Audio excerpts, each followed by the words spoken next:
নদীর ওপর একটি বাঁশের শাঁখকে ঘিরে জড়ো হচ্ছেন শত শত মানুষ। সেটি এখন তাদের বিনোদনের খোরাক। এখানে সবাই ঘুরতে আসে, ভালো লাগে, নিরিবিলি একটা পরিবেশ, সুন্দর বাতাস আছে। তাছাড়া রবীন্দ্রনাথের ছোট নদী কবিতার সাথে মিল আছে এখানে। কেউ গল্প করছেন, কেউ বন্ধুদের সাথে ছবি তুলছেন, কেউ বা প্রিয় মানুষকে দোলনায় বসিয়ে দোল দিচ্ছেন, করছেন খোশ গল্প।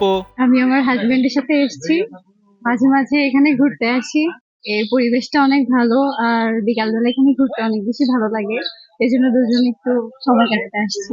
সেতুর পাশ দিয়ে রাখাল গরুর পাল নিয়ে নদী পার হয়ে ফেরেন বাড়িতে। এমন অভূতপূর্ব দৃশ্যের দেখা মিলবে ঝিনাইদহের শৈলকুপায়। মাঝে মধ্যে গরু টরু পার হয়, এগুলো দেখতে ভালো লাগে। ভালোই পরিবেশ, সুন্দর, এজন্য আসে সবাই। মাঝে মধ্যে আড্ডা টাড্ডা দেয়, ফ্রেন্ডদের সাথে আসে মূলত।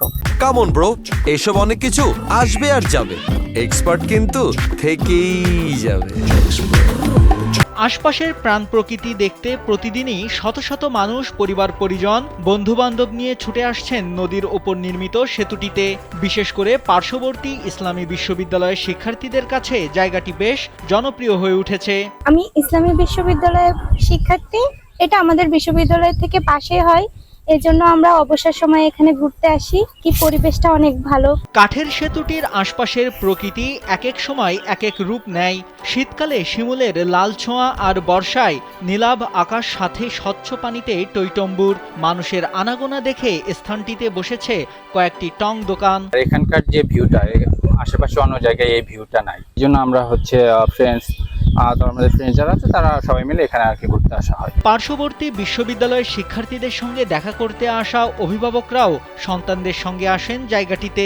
প্রাণ প্রকৃতির মাঝে ডুব দিয়ে তারাও হারিয়ে যান অন্য এক জগতে। আমরা যারা গার্জিয়ানরা আসি বাচ্চাদের সাথে দেখা করতে, তারা এলে ভালো লাগবে এখানে। আমি মূলত একদম চাকরিজীবী, সময় খুবই কম পাই। তো অবসর টাইমে দুই মেয়েকে নিয়ে ঘুরতে আসছি।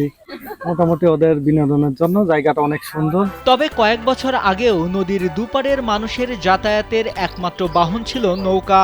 পরে যুব সমাজের স্ব-উদ্যোগে 2022 সালে 4 লাখ টাকা ব্যয়ে বাঁশ ও কাঠ দিয়ে নির্মাণ করা হয় দৃষ্টিনন্দন এ সেতুটি এখন এই এলাকার মানুষের বিনোদনের খোরাক জোগাচ্ছে।